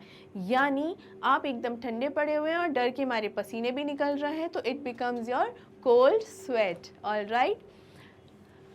The snake's fangs striking the mirror. Snake's fangs, fangs का मतलब क्या होता है? वो जो डसने के लिए वो जो फन मारता है और जो उसके दांत होते हैं, जो फैंग्स, उसे कोई फैंग्स कहा जाता है, जो फन मारता है वो उसे ही कहा जाता है स्नेक्स फैंग्स। और उसने किस पर स्ट्राइक की? स्ट्राइक का मतलब क्या होता है? अटैक। स्ट्राइक का मतलब होता है अटैक करना। तो किस पर स्ट्राइक की? मिरर पे स्ट्राइक की। That image reflected in my own eyes seemed like a surreal nightmare. इसका क्या मतलब हुआ कि वो इमेज मेरे खुद की आँख में, मैं मतलब जब मैं उसे देख रहा था कि किस तरीके से उसने मिरर की तरफ एक झपट्टा सा मारा या मिरर की तरफ वो गया, तो क्या हुआ, एकदम वो जो पूरा सिचुएशन है ना, जो नज़ारा मेरे सामने चल रहा है, वो एकदम मेरी आंखों में बस गया और ऐसा लग रहा था जैसे वो एक सरियल नाइटमेयर है। नाइटमेयर का मतलब होता है बैड ड्रीम, बैड ड्रीम या डरावना सपना भी बोल सकते हैं कि डरावना सपना। और सरियल का मतलब जैसे मानो साक्षात और एकदम ऐसा कि एकदम प्योरली यानी सरासर एक बुरा सपना था, यानी सरासर, सरासर। सरियल का मतलब होता है सरासर, यानी जब मैंने अपनी आँखों से देखा कि किस तरीके से वो जो सांप था इस तरीके से गया उस शीशे की तरफ, आईने की तरफ, और तो वो नज़ारा जो है वो मेरी नज़रों में इस तरीके से बस गया मानो मैं एक साक्षात एकदम सरासर कोई बुरा सपना देख रहा हूँ। अब ये कितना ख़तरनाक होगा कि अगर वो इस तरह से फ़न मुझे मार देता, तो मुझे डस लेता, तो मैं तो मर ही जाता ना। तो इस तरीके से आपको ये पूरा एक्सप्लेन करना है। After escaping the snake's bite, I was filled with a strange mix of relief and disbelief. यानी escaping का क्या मतलब होता है? escaping का मतलब होता है बच के निकलना। All right, बच के निकलना। The snakes, I was filled with a strange mix. Strange mix का मतलब होता है अजीब, अजीब सी फीलिंग्स के साथ भर गया था। रिलीफ एंड डिसबिलीफ, रिलीफ का मतलब होता है राहत और डिसबिलीफ का मतलब होता है कि जिस चीज़ पर यकीन ही ना आए। डिसबिलीफ का मतलब होता है जिस चीज़ पे यकीन ही ना आए। तो जैसे मैं सांप के उस फन से तो बच गया, सांप के डसने से तो मैं बच गया, लेकिन मेरे अंदर एक अजीब सा ही एहसास था और इमोशंस का एक मेल में खूब सारे इमोशंस एक साथ मेरे अंदर उमड़ रहे थे और बहुत ही अजीब सा फील मुझे हो रहा था। और मुझे उस एक ही सेम ही समय में, एक ही पल में मुझे राहत भी महसूस हो रही थी कि चलो मैं बच गया, और मुझे यकीन भी नहीं हो रहा था बिल्कुल कि क्या सच में मैं बच गया, क्या मैं ऐसी मुसीबत से सच में बाहर निकल आया हूँ। My nerves were still on edge, मेरी जो नर्व्स हैं वो अभी भी एज पर हैं। इसका मतलब क्या है? मतलब अभी भी मेरे दिमाग की जो नसें हैं, नर्व का मतलब होता है बेसिकली नसें कह सकते हैं एक तरीके से, तो नसें जो हैं वो अभी भी एज पर है, मतलब अभी भी इतना ज़्यादा मेरी जो नर्व्स हैं वो जैसे हार्ट बीट करती हैं, नर्व्स भी बीट करना स्टार्ट कर देती हैं, तो एकदम अपने टॉप के लेवल पर है, हाईएस्ट एंड अपनी जो फास्टेस्ट स्पीड में मेरी जो नर्व्स हैं वो बीट कर रही हैं, तो वो एकदम हाईएस्ट, एकदम पीक पर हैं. And I couldn't help but wonder how close I had come to a deadly encounter. And I couldn't help, और मैं कुछ नहीं कर सका, बस मुझे यकीन ही नहीं हो रहा था, यानी मैं विश्वास ही नहीं कर पा रहा था, और मैं ये सोच सका that how close I had come to a deadly encounter, मतलब एक ऐसा एनकाउंटर जो इतना ख़तरनाक था कि मैं मर भी सकता था. अब यहाँ पर क्या बेसिक मीनिंग क्या हुआ, यहाँ पर ये है कि मैं आई कुडंट हेल्प का मतलब यहाँ पर बेसिकली होता है, जैसे मैं अगर कहूँ कि मैं तो अपनी हंसी रोक ही नहीं पा रही हूँ, तो उसके लिए मैं क्या यूज़ करूँगी words, I cannot help laughing, I cannot help laughing. तो यहाँ पर भी उसी तरीके से इन वर्ड्स का यूज़ किया गया है. I couldn't help but wonder, मैं सोचने से खुद को रोक ही नहीं पा रही हूँ, मैं खुद को सोचने से रोक ही नहीं पा रही हूँ कि मैं इतने ख़तरनाक सिचुएशन में कैसे आ गई और कैसे मौत के इतने नज़दीक आ गई और फिर बच भी गई. ऑलराइट, तो यही है इसका मीनिंग. आगे बढ़ते हैं. This experience left me with a newfound appreciation for life's unpredictability and the fragility of our existence. यानी ये जो एक्सपीरियंस मुझे हुआ, ये जो तजुर्बा लाइफ का मुझे हुआ, उसने मुझे new found appreciation for life, यानी मुझे मेरे जीवन का एक नया अप्रिसिएशन दिया, यानी मुझे अपनी लाइफ के बारे में और लाइफ को और अच्छे से रखना. हम हमारी लाइफ को बहुत ही फॉर ग्रांटेड लेते हैं स्टूडेंट्स, तो हमें ये समझना चाहिए कि लाइफ फॉर ग्रांटेड लेने के लिए नहीं होती, हमेशा खुश रहने के लिए होती है. चाहे कोई भी प्रॉब्लम्स आए, हमें उन्हें फेस करना चाहिए और हमें इस चीज़ को अप्रिशिएट करना चाहिए, इस चीज़ को लेकर एक खुशी जाहिर करनी चाहिए.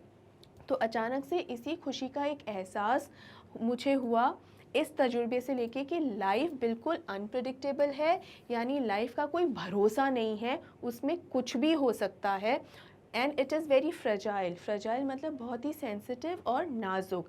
यानी इस तजुर्बे से मुझे ये एहसास हुआ कि जीवन का कोई भरोसा नहीं है, कभी भी कुछ भी हो सकता है, और बहुत ही नाजुक पल ऐसे हमारे जीवन में आते हैं कि कभी भी कुछ भी हो जाए.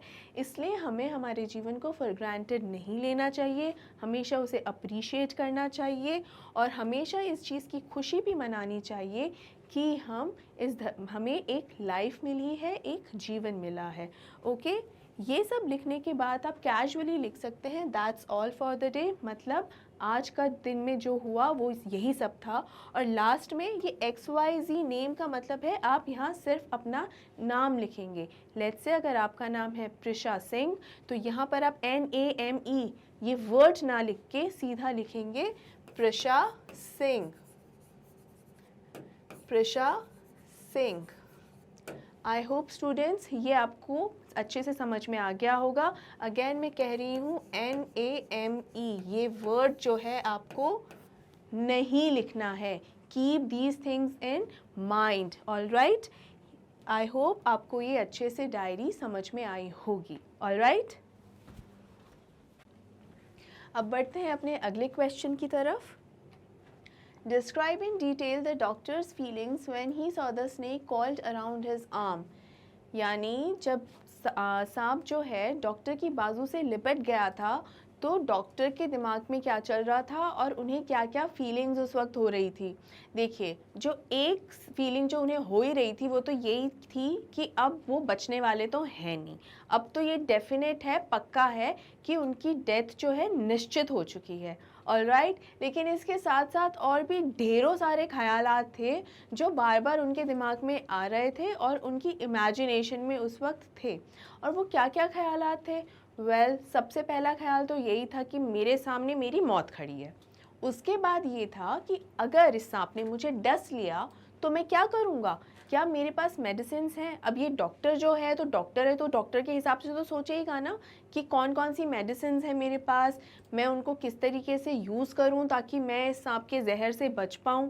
और फिर अचानक से उन्हें ये एहसास होता है कि मेरे पास घर पे कोई मेडिसिन ऐसी है ही नहीं जो मुझे सांप के डसने के बाद बचा सके। There is nothing I have in my house that can cure a snake bite.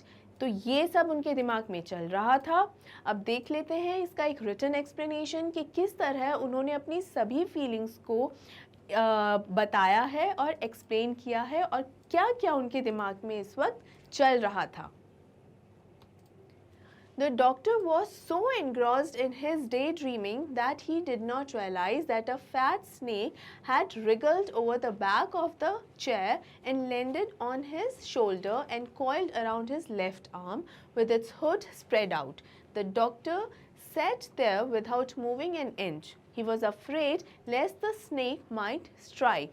So तो पहला वर्ड है engrossed. Engrossed का मतलब है किसी चीज़ में एकदम खो जाना। तो खो जाना का मतलब ये नहीं है कि एज सच खो गया या हमसे कोई चीज़ मिस हो गई। It's not that. खो जाना मतलब इतना ज़्यादा किसी चीज़ की गहराइयों में डूबा हुआ होना कि किसी और चीज़ का होश ही नहीं होना। सो फुल ऑन खोया हुआ था। तो जो डॉक्टर है वो अपनी डे ड्रीमिंग में, मतलब डे ड्रीमिंग का मतलब होता है एकदम खुली आंखों से सपने देखना। तो वो क्या सपने देख रहे हैं इस टाइम पे? आईने में खुद को निहार रहे हैं और देख रहे हैं कि मैं कितना ज़्यादा हैंडसम दिखता हूँ, अगर और स्माइल करूँगा और ऐसी अट्रैक्टिव स्माइल अपने चेहरे पे रखूँगा तो और भी ज़्यादा हैंडसम दिखूँगा और लोग मुझे और ज़्यादा पसंद करेंगे। और नीट एंड क्लीन बाल भी मैं रखूँगा, डिसीजन लिया कि रोज़ शेविंग करूँगा, एक पतली सी मुस्टैच भी रखूँगा। तो ये सब करने से क्या होगा, मैं बहुत ही ज़्यादा अच्छा और अट्रैक्टिव नज़र आऊँगा। उसके अलावा उनको ये अचानक से रियलाइज़ होता है, अरे मैं तो एक बैचलर भी हूँ and on top of that मैं एक डॉक्टर भी हूँ। इसका मतलब अगर मुझे कल को जब मुझे शादी करनी हो तो मुझे मेरी पसंद की लड़की से शादी करने का फुल ऑन मौका मिलेगा। अब उनकी पसंद की लड़की कैसी है? उनकी पसंद की लड़की एक फ़ैट वुमन जो उनके पीछे उनको मारने के लिए भाग ना सके। वो फीमेल कैसी होनी चाहिए? She should be a doctor and she should be a practising doctor. मतलब उनकी वो काम करती हुई डॉक्टर होनी चाहिए। ऐसा नहीं कि बस डॉक्टर बन गई और घर पे बैठ गई। नो, वो उन्हें काम भी करते होना चाहिए। And she should be rich, वो रईस भी होनी चाहिए, अमीर भी होनी चाहिए। ये सब ख्याल में एकदम डूबे हुए थे कि डॉक्टर को इस चीज़ का कोई अंदाज़ा नहीं है कि उनके आसपास क्या चल रहा है। यानी एकदम खुली आंखों से सपने देख रहे हैं, उन सपनों में एकदम डूबे हुए हैं, एकदम खोए हुए हैं, एकदम एनग्रॉस्ड है। ऑलराइट, एकदम खोए हुए हैं। और तभी अचानक से होता क्या है? He didn't realize that a fat snake had wriggled over the back of the chair. यानी उनको इस चीज़ का अंदाज़ा ही नहीं हुआ कि एक अच्छा मोटा तगड़ा कोबरा या सांप उनकी जो चेयर है उस पर झटके से आ गया। रिगल का मतलब क्या होता है? जर्क या झटके से एकदम आना। एकदम झटके से कूदी मार के उनके जिस चेयर पे डॉक्टर बैठे हुए थे उसी चेयर की बैक साइड पे आके वो सांप बैठ गया। ऑलराइट, उसके बाद क्या हुआ? Landed on his shoulder and coiled around his left arm with its hood spread out. जैसे ही चेयर पे आया, उस चेयर के बाद वो वहाँ से रेंगता हुआ कहाँ आया? डॉक्टर के शोल्डर पे, यानी डॉक्टर के कंधे पे। शोल्डर का मतलब होता है कंधा, शोल्डर का मतलब होता है कंधा। तो वो डॉक्टर के कंधे पर आ गया और कंधे पर आने के बाद जो उनका बाहिना बाजू है, उनका जो लेफ्ट आर्म है, उस पर वो लपट गया और अपना हुड, हुड का मतलब होता है फन, हुड का मतलब होता है सांप का जो फन है वो उसने एकदम फैला लिया या उसने अपना फन तान लिया। ऑलराइट, तो इसका मतलब है कि कोई होश ही नहीं है डॉक्टर को कि जब इतना सब कुछ हो गया और कब हो गया उसे पता तक नहीं चला। और क्यों? क्योंकि वो एकदम खुली आंखों से सपने देख रहे थे, तो उनका दिमाग इतना जल्दी काम ही नहीं कर पाया कि किस चीज़ की आवाज़ हो रही है, आसपास क्या चल रहा है। और जब उनके सामने एकदम सांप आ ही गया, तब उनको रियलाइज़ हुआ कि ओह, ये तो सांप है, मेरे सामने है और अब कुछ नहीं किया जा सकता। The doctor sat there without moving an inch. He was afraid lest the snake might strike. यानी अब सांप एकदम उनके सामने था और वो बिल्कुल भी मूवमेंट नहीं कर रहे थे, क्योंकि उनको ये डर लग रहा था कि अगर वो ज़रा से भी हिले डुले, थोड़ा सा भी मूवमेंट अगर उन्होंने किया, तो हो सकता है कि ये जो सांप है उन पर अटैक कर दे, या स्ट्राइक का मतलब ही है अटैक। स्ट्राइक का मतलब है अटैक। तो अगर ज़रा सा भी मूवमेंट किया, हो सकता है जो सांप है उन पर अटैक कर दे, उन्हें डस ले, और जिसकी वजह से हो सकता है डॉक्टर की जान भी चली जाए। He thought of various medicines he had, and if any of them was good enough to save him if the snake struck him. Well, इस मोमेंट में ऑल्दो वो बिल्कुल हिलडुल नहीं रहे थे, कोई मूवमेंट नहीं कर रहे थे, लेकिन उनका दिमाग अच्छा भला काम कर रहा था और उन्होंने ये सोचना शुरू कर दिया था। रिमेंबर, क्या इमेजिनेशन चल रही है उनकी? उन्होंने ये सोचना शुरू कर दिया था कि मेरे पास क्या कोई दवाएं हैं क्या घर पे, क्या कोई मेडिसिन्स हैं, और कौन सी मेडिसिन है जो कि अच्छी होगी, which was good enough. Good enough का मतलब है इतनी अच्छी हो, काफ़ी अच्छी होना, ताकि वो एक स्नेक बाइट को या एक स्नेक स्ट्रक, स्नेक का जो अटैक होता है यानी डसना, तो स्नेक के डसने पर क्या मेरे पास ऐसी कोई भी दवा है जो मुझे उस जहर से बचा सकती है। He realized the presence of God and felt that it was a punishment for being proud and arrogant. Well, उनको ये एहसास हो जाता है कि उनके पास घर में ऐसी कोई भी दवा तो है नहीं, तो वो अगर इस सांप ने मुझे डस लिया तो मेरा बचना तो नामुमकिन है, और इसीलिए उन्हें ये एहसास होता है कि मेरे आसपास मानो भगवान है और वो साक्षात यहाँ आए हैं। क्यों?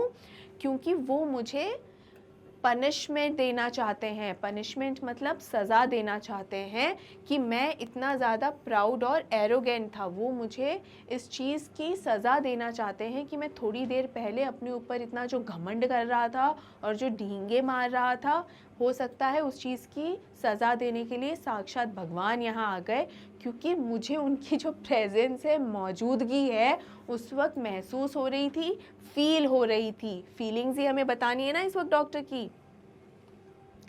So he silently prayed God to save him. He started pitying himself when he came to know that he did not have any medicines for curing snake bites. So he called himself a poor, foolish and stupid doctor and smiled at himself. Well, जैसे ही उन्हें ये लगा कि भगवान यहाँ पर शायद मुझे सज़ा देने के लिए आए हैं, तो वो क्या करने लग गए? वो एकदम मन ही मन प्रार्थना करने लग गए। साइलेंटली मतलब एकदम शांति से, तो शांति से मतलब ये नहीं कि धीरे धीरे कुछ बोल रहे हैं, पिन ड्रॉप साइलेंस था, मन ही मन में वो प्रार्थना करने लग गए। प्रे का मतलब होता है प्रार्थना करना, तो वो भगवान से प्रार्थना करने लग गए कि हे प्रभु, मुझे बचा लो, इस स्नेक से मेरी जान बचाओ। He started pitying himself. पिटी का मतलब क्या होता है? पिटी का मतलब होता है एक दया दिखाना, बेचारगी की दया दिखाना, कि तरस आना। ऑल राइट, तो पिटी करने का मतलब होता है तरस खाना।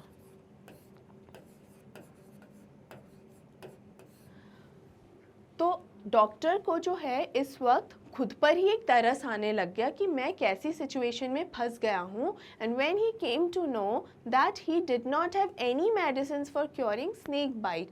क्योरिंग का मतलब होता है इलाज करना। ऑल राइट, तो इलाज करने के लिए जो चीज़ होनी चाहिए, जो दवा होनी चाहिए, वो तो डॉक्टर के पास थी नहीं। तब उनको खुद पर ही एक तरस आने लगा कि देखो, मेरे डॉक्टर होने के बावजूद भी मेरे पास कोई दवा है नहीं, तो प्लीज़ भगवान, अब आप ही एकमात्र बचे हैं जो इस सिचुएशन से मुझे बाहर निकाल सकते हैं और इस सांप से मुझे बचा सकते हैं। So he called himself a poor, foolish and stupid doctor and smiled at himself. और इस पूरी सिचुएशन में ऑल ऑफ अ सडन, जैसे मैंने आपको पहले भी बताया है, he came to ground, यानी वापस वो ज़मीन पे उनके पैर आ गए। तो उनको अचानक से ये एहसास हो गया that I am nothing but a poor foolish and stupid doctor, यानी मैं एक बेचारा, यहाँ पुअर का मतलब सिर्फ फाइनेंशियल स्टेटस या पैसे से नहीं है, यहाँ पुअर का मतलब है बेचारा, बेचारगी भरा। तो वो एक बेचारा मामूली सा बुद्धू सा बेवकूफ़ सा डॉक्टर है जो डॉक्टर होने के बावजूद अपने पास दवाई नहीं रखता और अब उसके पास कोई ऑप्शन नहीं है खुद को बचाने का, और यही सब ख्याल करते करते वो अपने आप पर हंसता है। तो किस तरह से हंसता है? Feebly, smiled feebly. किस तरीके से? फीबली यानी विदाउट एनी स्ट्रेंथ, यानी बहुत ही ज़्यादा कमज़ोर सी एक हंसी सी खुद की उड़ाता है कि देखो मैं कैसा डॉक्टर हूँ जो अपने पास दवाइयाँ तक नहीं रखता कि अगर मुझे सांप काट ले तो क्या हो। वैसे कई बार ये कन्फ्यूजन भी यहाँ होता है कि कई इनफैक्ट क्वेश्चन स्टूडेंट्स भी क्वेश्चन पूछते हैं कि कैसे कोई डॉक्टर या कोई भी और इंसान अपने घर में या स्पेसिफिक चीज़ की दवा रखेगा कि सांप ने काट लिया या कोई और प्रॉब्लम हो गई। बेसिक दवाएं ही हम घर में रखते हैं, कॉमन दवाइयाँ जो कॉमन मेडिसिन्स होती हैं, सर दर्द की या ऐसा कुछ, तो हम घर में रखते हैं। बट ये कैसे पॉसिबल हो कि किसी पर्टिकुलर कीड़े, इंसेक्ट या रेप्टाइल के काट जाने पे आपको कुछ रखना हो? ऐसे तो कहाँ तक हम कोई मेडिसिन्स रखेंगे? यहाँ पर इसलिए भी ये ज़रूरी है क्योंकि डॉक्टर को ऑलरेडी पता है वो किस तरीके के रेंटेड अपार्टमेंट में रह रहा है। Although it is rented and किराए का घर है, लेकिन उसे पता है कि यहाँ कितने ज़्यादा इंसेक्ट्स या रेप्टाइल्स या बाकी सारे जानवर हैं, जैसे रैट्स हैं, तो कितने सारे चूहे वहाँ ऑलरेडी हैं। तो इसलिए उसे पता होना चाहिए कि वहाँ बीमारियाँ फैल सकती हैं। उसे ध्यान में रखते हुए उस तरीके की दवाइयाँ डॉक्टर को अपने पास रखना ज़रूरी है। लेकिन यहाँ यही दिखाया गया है that how irresponsible he was, वो बहुत ही ज़्यादा लापरवाह रहा है और हाइजीन का भी ध्यान नहीं रख रहा है। और यही सब सारी चीज़ें हैं कि उसने अपने आप को बेचारे के साथ साथ फूलिश और स्टूपिड भी कहा है कि वो बेवकूफ़ और एक बुद्धू डॉक्टर है, not a person but a stupid doctor. कि उसे ये मालूम होना चाहिए कि बीइंग अ डॉक्टर उसे किस किस चीज़ों का ध्यान रखना चाहिए और किस किस तरीके की दवाएं उसके पास होनी चाहिए। आई होप स्टूडेंट्स आपको ये एक्सप्लेनेशन अच्छे से क्लियर हो गया होगा। आगे बढ़ते हैं। Justify the title of the story the snake and the mirror. Well, हमसे ये पूछा जा रहा है कि ये टाइटल जो है इस स्टोरी का, क्या वो सही है, उचित टाइटल है? क्योंकि इस टाइटल में कहीं से भी डॉक्टर मेंशन नहीं है बेसिकली। वेल, ये टाइटल उचित इसलिए है क्योंकि स्नेक और मिरर ये दो ऐसे, एक ऑब्जेक्ट है और दूसरा एक एनिमल है, दोनों वो एक बहुत ही महत्वपूर्ण रोल प्ले कर रहे हैं एक व्यक्ति के जीवन में। और कौन है ये व्यक्ति? एक होम्योपैथ डॉक्टर। क्या रोल प्ले कर रहे हैं? एक तो मामूली सा ऑब्जेक्ट है और एक बहुत ही ऑर्डिनरी जानवर है, तो ये दोनों क्या ही रोल प्ले करेंगे एक डॉक्टर की लाइफ में? वेल, इतना स्ट्रॉन्ग रोल प्ले किया है कि जिसकी वजह से इस डॉक्टर का सोचने का पूरा तरीका ही, थॉट प्रोसेस ही चेंज हो चुकी है। तो बहुत ही, इसलिए ये दोनों देखा जाए तो मेन कैरेक्टर्स हो गए हैं इस चैप्टर के। तो किस तरीके से? मिरर वो ऑब्जेक्ट यहाँ रहा है जो आपको अपना जो स्वरूप है वो दिखा रहा है, आप कैसे दिखाई देते हैं। तो यहाँ पर कौन देख रहा है खुद को? डॉक्टर। डॉक्टर अपने आप को जब उस आईने में देख रहा है तो वो यही देख पा रहा है कि वो कैसा दिखता है, मतलब वो उसकी जो एक्सटर्नल ब्यूटी है या जितना भी वो बढ़िया दिखाई देता है वो सब उसे पता चल रहा है। और धीरे धीरे उसको और एहसास होता चला जाता है कि उसके पास और भी ज़्यादा चीज़ें हैं खुश होने के लिए, जैसे उसकी डिग्रीज़ हो गई हैं या वो बैचलर हो गया, ये भी उसकी क्वालिटी है। ऑलराइट, तो ये सारी चीज़ें जो हैं शुरुआत कहाँ से हुई? खुद को उस आईने में देखने के साथ शुरू हुई। तो इसलिए आईना हमें क्या दिखाता है? हमारी एक्सटर्नल ब्यूटी, जबकि ज़रूरी ज़्यादा है हमारी इंटरनल ब्यूटी, यानी एक इंसान के तौर पे as a human being, as a person हम कैसे हैं, हमारी इंटरनल जो क्वालिटीज़ होती हैं वो कैसी हैं, उस पर हमें ध्यान देना चाहिए और वो कोई भी आईना नहीं दिखा सकता है। तो यहाँ पर जो आईना है वो उस डॉक्टर की एक्सटर्नल ब्यूटी दिखा रहा है, एक्सटर्नल। बट उसी समय क्या होता है, एक इंसिडेंट होता है और उसका सामना एक स्नेक से हो जाता है, और वो स्नेक उसको किस चीज़ का एहसास दिलाता है, एक सेल्फ रियलाइजेशन का, यानी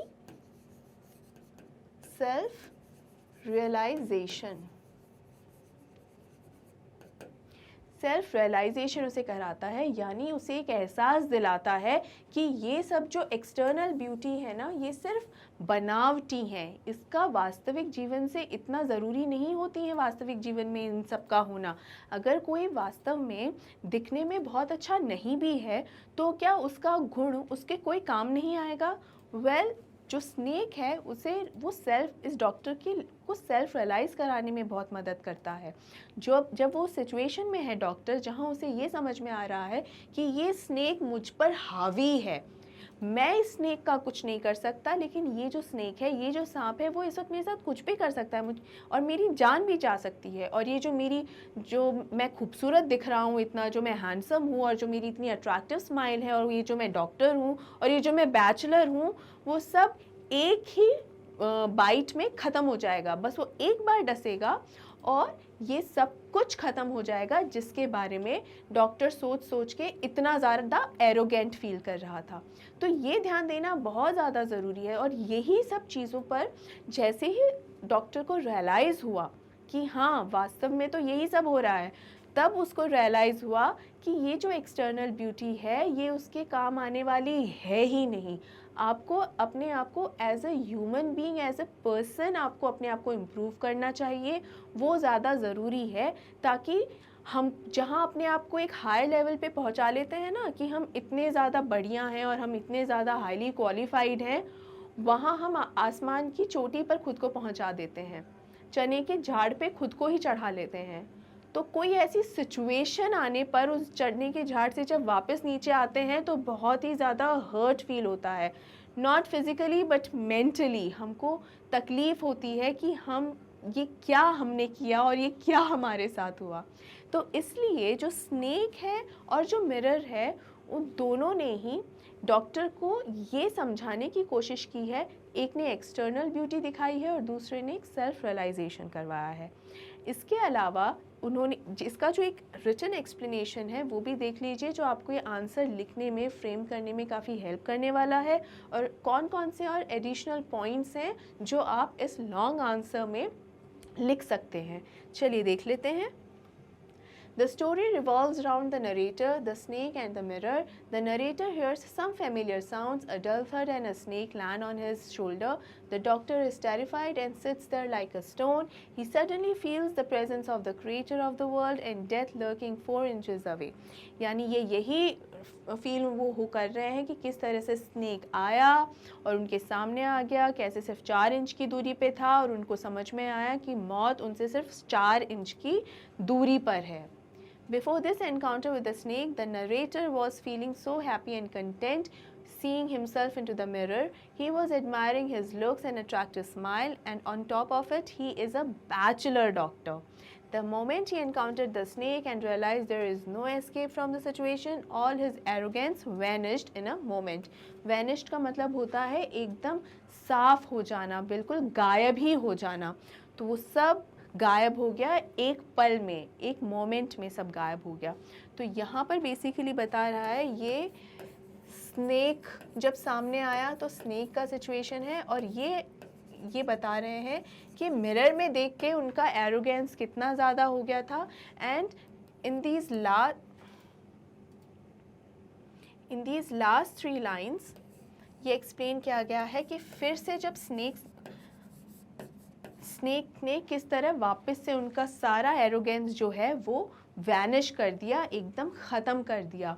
यानी हमको यही बताना है कि स्नेक ने किस तरीके से अपना एक रोल निभाया है, मिरर ने किस तरीके से अपना एक रोल निभाया है, एंड अगेन किस तरीके से स्नेक ने वापस उनको एक सेल्फ रियलाइजेशन करवाया है। ओके, आगे बढ़ते हैं। He forgets danger and smiles feebly. The snake looks into the mirror, moves towards the mirror and wants to enjoy a close reflection in the mirror. The mirror, which was once became a medium for the doctor to boast, is now attractive the snake. Thus, the title is justified as the story revolves around the snake and the mirror. तो ये